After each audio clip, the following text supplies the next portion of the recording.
Assalamualaikum warahmatullahi wabarakatuh. Perkenalkan, saya Ika Musdania, dosen Prodi Keperawatan Fakultas Ilmu Kesehatan Universitas Sulawesi Barat. Pada kesempatan ini, saya akan menjelaskan mata kuliah yang saya ampu, yaitu Keperawatan Komunitas 2. Di mana mata kuliah Keperawatan Komunitas 2 ini merupakan mata kuliah wajib yang didapatkan di semester genap dengan jumlah 3 SKS, 2 teori dan 1 praktikum.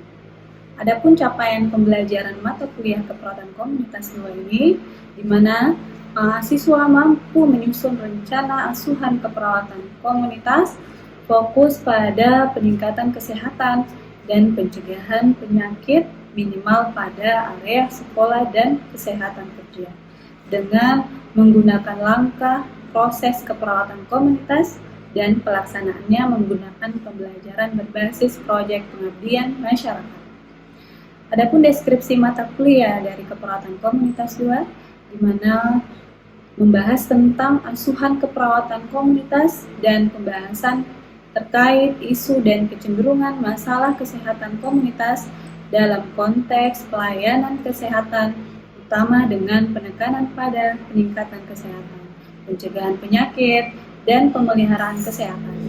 Adapun deskripsi mata kuliah Keperawatan Komunitas 2, di mana membahas tentang asuhan keperawatan komunitas dan pembahasan terkait isu dan kecenderungan masalah kesehatan komunitas dalam konteks pelayanan kesehatan utama dengan penekanan pada peningkatan kesehatan, pencegahan penyakit, dan pemeliharaan kesehatan. Area-area khusus dalam keperawatan komunitas meliputi keperawatan kesehatan sekolah, keperawatan kesehatan kerja, dan keperawatan di rumah. Nah, mata kuliah ini berguna dalam memahami berbagai area khusus dalam keperawatan komunitas, terutama terkait dengan masalah kesehatan yang lazim terjadi di Indonesia, dan memahami mekanisme jaminan layanan keperawatan komunitas serta isu atau kecenderungan yang terjadi. Adapun capaian pembelajaran mata kuliah, di mana mahasiswa mampu memahami deskripsi mata kuliah, pola pembelajaran, model evaluasi, dan aturan perkuliahan. Kemudian mampu menjelaskan dan menyusun rencana asuhan keperawatan komunitas, fokus pada promotif. Kemudian mampu menjelaskan konsep keperawatan di rumah, konsep Nusantara Sehat, dan kesehatan pariwisata. Kemudian mampu memberikan asuhan keperawatan pada agregat dalam komunitas kesehatan di sekolah. Kemudian mampu menyusun asuhan keperawatan pada agregat dalam komunitas kesehatan anak dan remaja. Kemudian mampu menjelaskan asuhan keperawatan pada agregat dalam komunitas kesehatan wanita.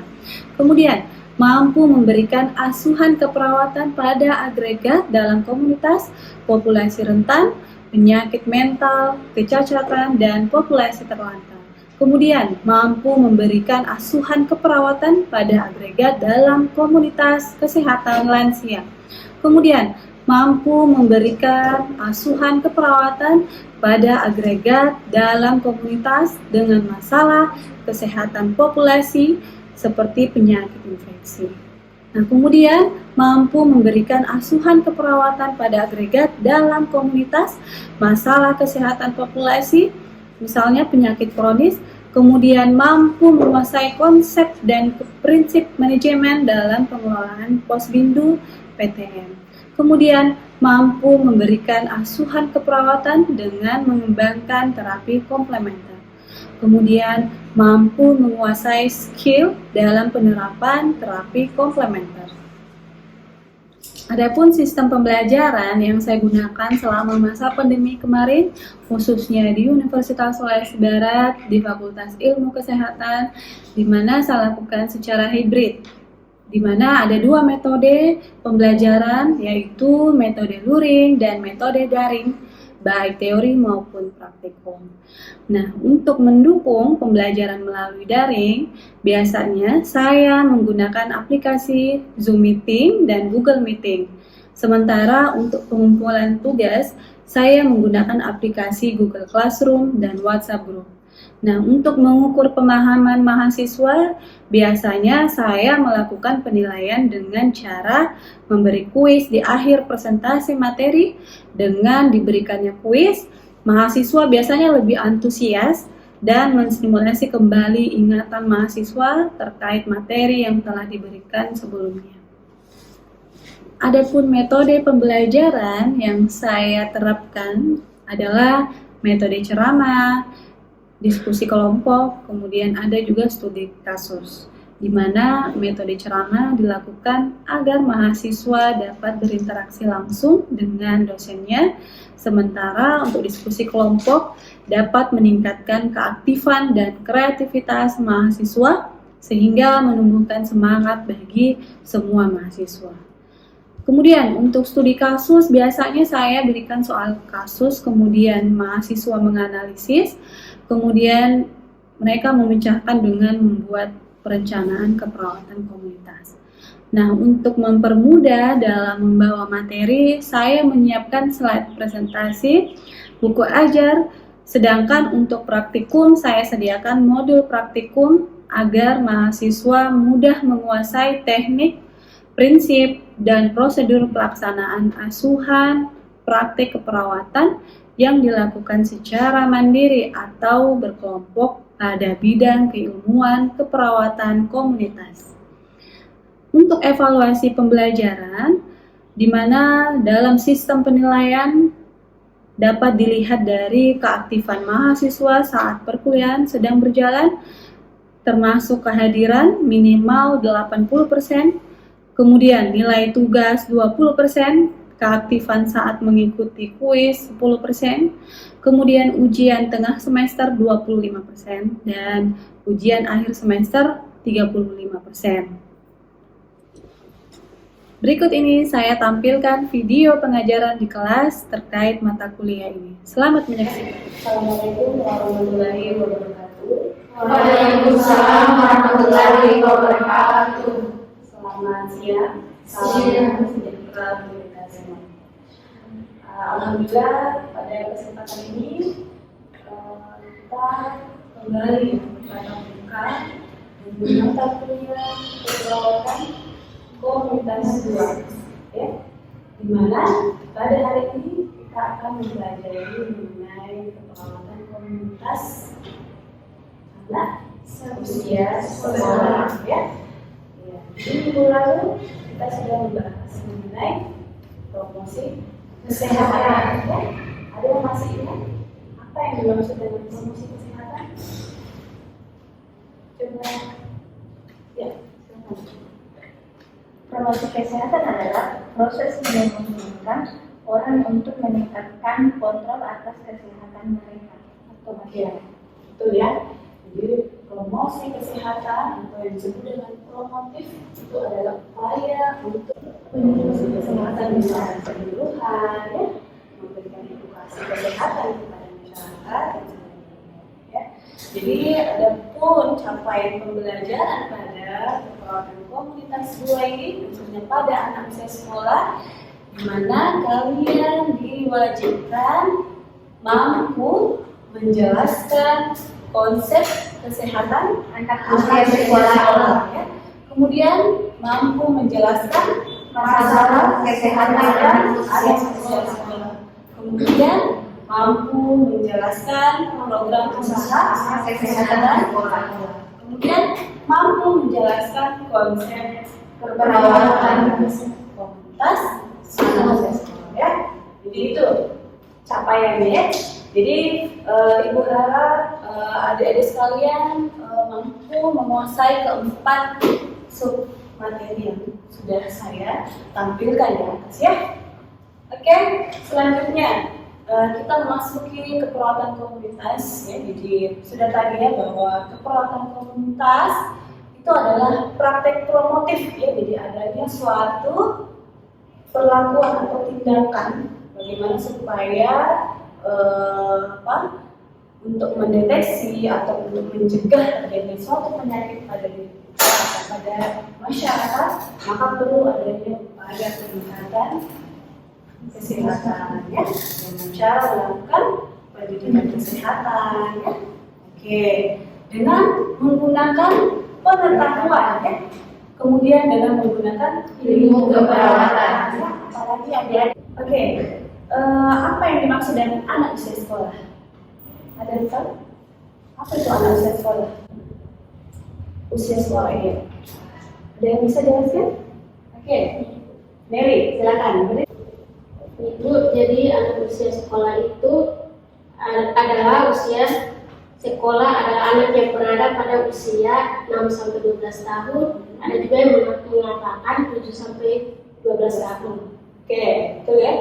Jadi anak usia sekolah itu dikatakan jika usianya berada antara 6 sampai 12 tahun. Dan ada juga yang mengatakan bahwa anak usia sekolah adalah anak yang berusia mulai usia 7 sampai 12 tahun ya. Ini kalau memasuki masa pubertas nanti 12 tahun ke atas ya. Oke. Selanjutnya ada yang bisa jelaskan? Yang pertama, tugasnya adalah memberikan edukasi terkait kesehatan ya, pentingnya kesehatan. Ini penting loh untuk anak-anak usia sekolah ya, apalagi yang sementara duduk di bangku sekolah dasar ya, karena kita ketahui anak usia sekolah itu rentan. Yang perlu kita perhatikan adalah bagaimana supaya anak-anak usia sekolah atau peserta didik itu bisa menjaga kebersihan dirinya ya. Itu yang pertama ya, dengan cara cuci tangan yang benar ya, itu harus diperhatikan salah satunya ya. Kemudian yang kedua adalah cara menggosok gigi dengan benar ya. Bentar kita jelaskan. Nah, ini ya. Jadi dalam pemberian pelayanan kesehatan komunitas khususnya di kelompok khusus atau kelompok yang berisiko. Ini saya mau tanya dulu, yang dimaksud dengan kelompok berisiko itu apa sih? Ada yang bisa? Apa yang dimaksud dengan kelompok berisiko? Kelompok yang rentan terhadap suatu penyakit ya. Oke. Nah, selanjutnya ini ya.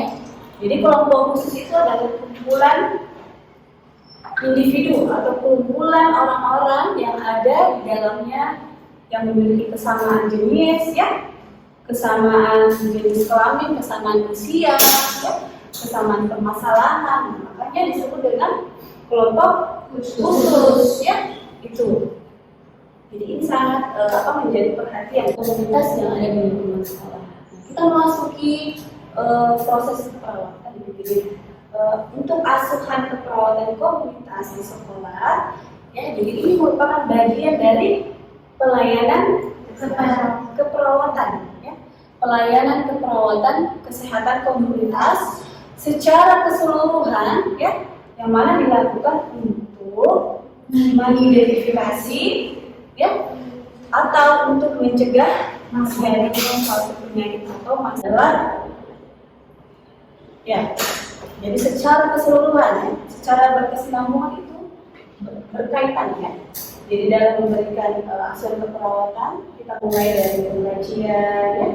Dari pengkajian kita bisa menemukan masalah apa yang terjadi pada, lalu kita membuat perencanaan. Nah, ini tujuan pemberian asuhan keperawatan.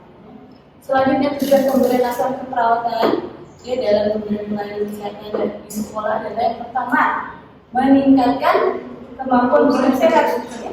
Jadi bagaimana peserta didik atau anak-anak usia sekolah itu bisa tetap dalam keadaan sehat ya, dengan cara yaitu ya, berupaya untuk melakukan promotif di lingkungan sekolah. Ya. Kemudian yang kedua, membantu meningkatkan derajat kesehatan anak usia sekolah, baik secara fisik, ya, mental dan sosial. Iya. Jadi jangan hanya memperhatikan kondisi fisiknya saja ya, jangan hanya memberikan atau melakukan pelayanan kesehatan pada fisiknya saja, tidak.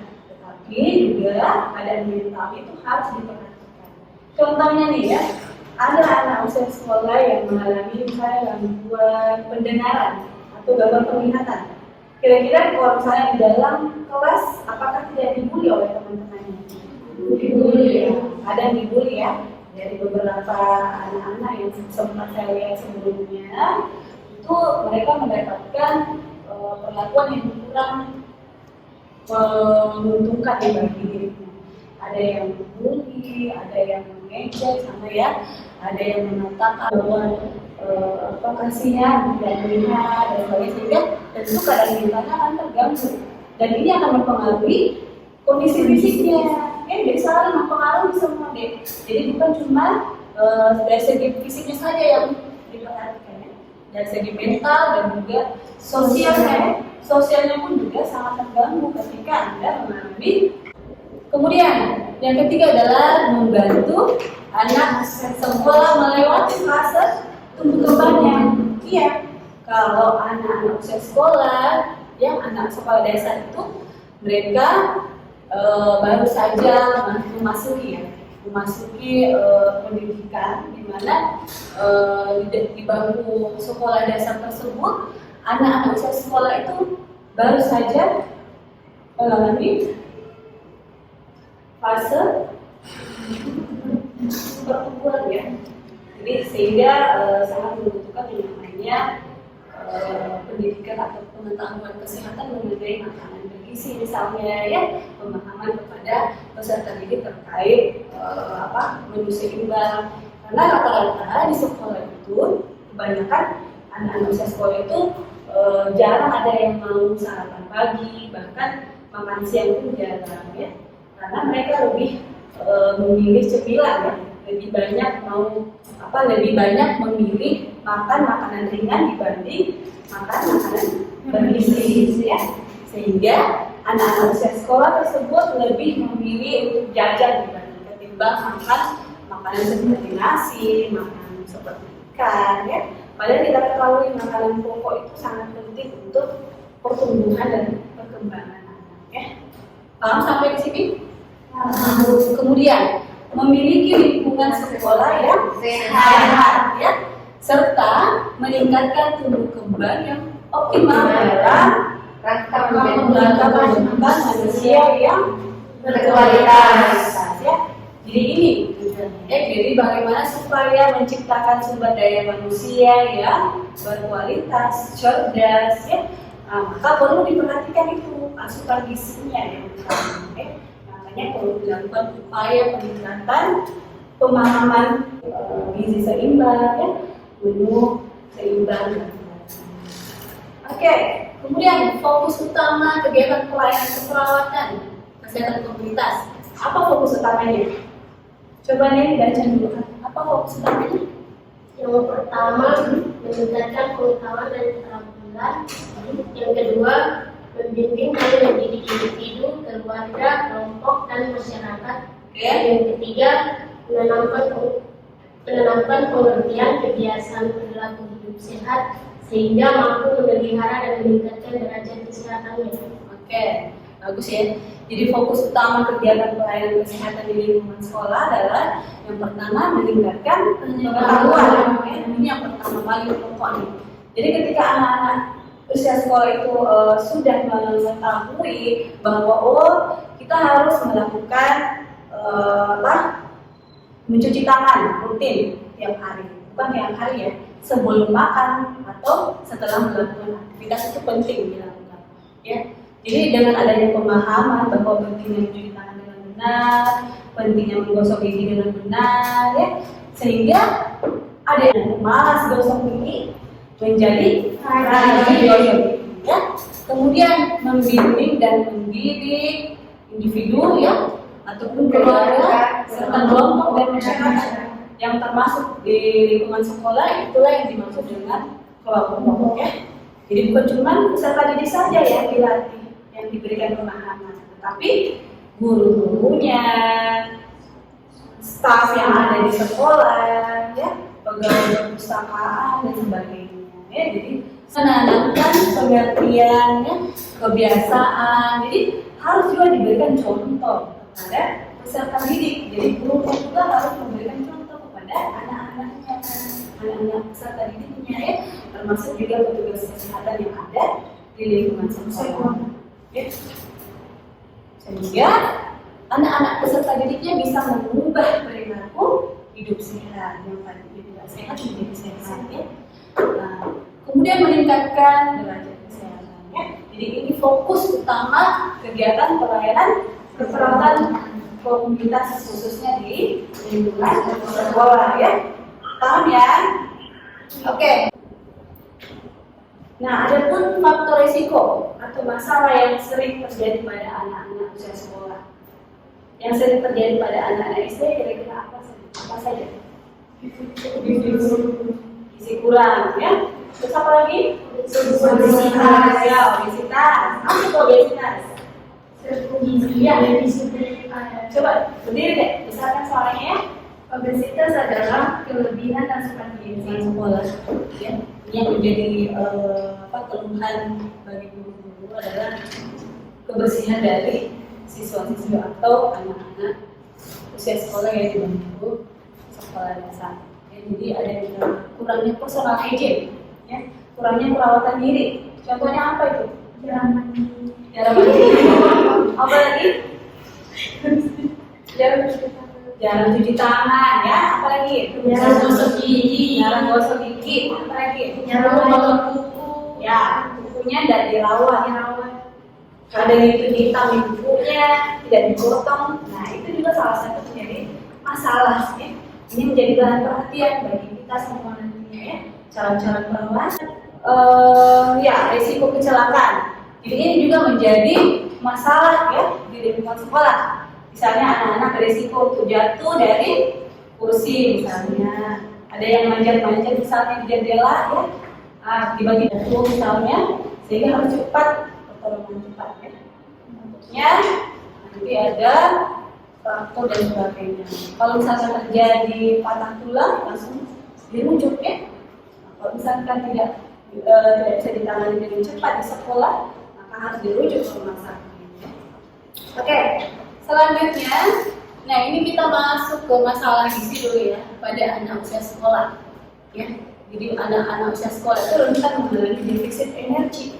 Ya. Itu karena kebanyakan anak-anak usia sekolah itu jarang sarapan pagi. Ya. Kebanyakan nanti di sekolah baru yang ada di sekolah. Kemudian defisit asupan protein ini 20%. Ya. Jadi dari Analytical and Capacity Development 2013 menunjukkan bahwa masalah gizi yang terjadi pada anak usia sekolah adalah defisit energi, kemudian defisit asupan protein dan obesitas. Ya. Ini gizi lebih juga merupakan masalah ya. Jadi jangan beranggapan bahwa masalah gizi itu hanya kurang gizi atau gizi kurang, tapi gizi lebih juga menjadi masalah ya, negara kita ya. Kalau sudah terjadi yang namanya gizi lebih atau obesitas, ini akan berisiko untuk mengalami penyakit degeneratif atau penyakit tidak menular. Contohnya hipertensi, ya. Kemudian ada diabetes mellitus, ya. Nah, kemudian ada penyakit kolesterol. Ini jadi banyak sebenarnya yang bisa muncul ketika anak-anak itu sudah mengalami obesitas. Ya. Hanya perlu dilakukan pemenuhan asupan gizi seimbang. Nah ini bisa lihat ya. Tahu nggak ini siapa ini? Arya ya. Pernah lihat di berita nggak? Ya. Ini Arya ya. Jadi dia sepertinya kelas 6 ya. Kelas berapa? Kelas 6 SD ya. Waktu itu dia anak yang anak yang malas beraktivitas, kemudian asupan makanan kurang aktivitas sehingga menyebabkan yang namanya obesitas. Nah ini untuk kebutuhan gizi anak usia sekolah usia 6 sampai 9 tahun. Jadi yang pertama ada zat gizi makro, ya. Kemudian ada zat gizi mikro. Apa itu zat gizi makro? Asupan zat gizi yang dibutuhkan dalam tubuh dalam jumlah yang besar ya. Contohnya karbohidrat, energi, kemudian protein, protein, semangat, ya. Jadi untuk angka kecukupan gizi yang dibutuhkan untuk anak-anak sekolah usia 6 sampai 9 tahun itu adalah untuk energi 1.400 kilokalori, ya. Ini ya, ingat. Kalau untuk protein sebanyak 25 gram. Untuk lemak hanya 50 gram. Jadi tidak boleh lebih ya. Kapan dia lebih, tentu akan berisiko untuk mengalami obesitas. Kemudian untuk karbohidrat 220 gram, ya. Untuk serat 20 gram, air 1.450, ya. Nah, sementara untuk zat gizi mikro, apa itu zat gizi mikro? Siapa yang bisa? Nelly, ya. Kayaknya Nelly tadi ya, aktif, ya. Zat mikro adalah zat tambahan yang berperan dalam menjaga kesehatan tubuh yang dibutuhkan dalam jumlah yang sedikit. Oke, jadi untuk menyeimbangi asupan zat gizi makro dalam tubuh, maka dibutuhkan yang namanya asupan zat gizi mikro, ya. Dan ini kita bisa temukan di mana saja, ya. Sayur-sayuran, ya, buah-buahan. Karena kita ketahui sayur-sayuran itu mengandung vitamin, ada mineralnya, ya. Jadi sangat dibutuhkan untuk asupan gizi anak usia sekolah ya. Jadi jangan mengira bahwa yang dikonsumsi benar ya, tetapi harus diselingi juga dengan sayur-sayuran, ya, buah-buahan. Ya. Oke, paham sampai sini? Ya. Kemudian untuk anak usia 7 sampai 9 tahun, ya, untuk kebutuhan zat gizi makronya itu dia meningkat aja. Jadi semakin bertambah usia, maka kebutuhan asupan itu juga bertambah pula ya. Nah, coba lihat, bandingkan dengan yang sebelumnya tadi. Coba lihat ya. Nah, jadi energinya dari 1.400 kilokalori menjadi 1.600 kilokalori ya. Ingatnya dengan cara imunisasi. Ya. Nah, itu upaya preventif itu ya, salah satu upaya preventif itu dengan cara vaksinasi. Apa lagi? Penyuluhan itu masuk di promotif ya, masuk di promotif ya. Kalau preventif artinya kita untuk mencegah terjadinya penyakit, ya, untuk mencegah masuknya penyakit, misalnya menggunakan masker, ya. Itu salah satu upaya preventif, ya, untuk mencegah terjadinya penularan secara droplet, secara yang melalui udara itu kita menggunakan masker. Sama caranya digunakan, ya, menggunakan masker, yang mencegah. Betul apa? Siapa namanya? Fatma. Ini Fatma salah satu siswa yang memang betul-betul menjaga dirinya dari penyakit menular. Ya. Kemudian ada kuratif. Iya, berhubung karena waktunya sudah habis deh, jadi mungkin materi kita akan dilanjutkan pekan depan ya. Jadi pelajari kembali apa itu kekuatan komunitas pada anak usia sekolah, ya. Pelajari pelaksanaan pelayanan kesehatan di sekolah apa saja, ya. Kemudian jelaskan tadi ada 5 pelayanan kesehatan di sekolah. Sebutkan dan jelaskan nanti di pekan depan ya. Jadi tugasnya kalian itu tadi ya, tolong dicatat. Oke? Paham ya sampai sini? Terima kasih atas waktunya. Wabillahi taufiq wal hidayah. Wassalamualaikum warahmatullahi wabarakatuh. Demikian pemaparan mata kuliah keperawatan komunitas 2 yang singkat ini. Wassalamualaikum warahmatullahi wabarakatuh.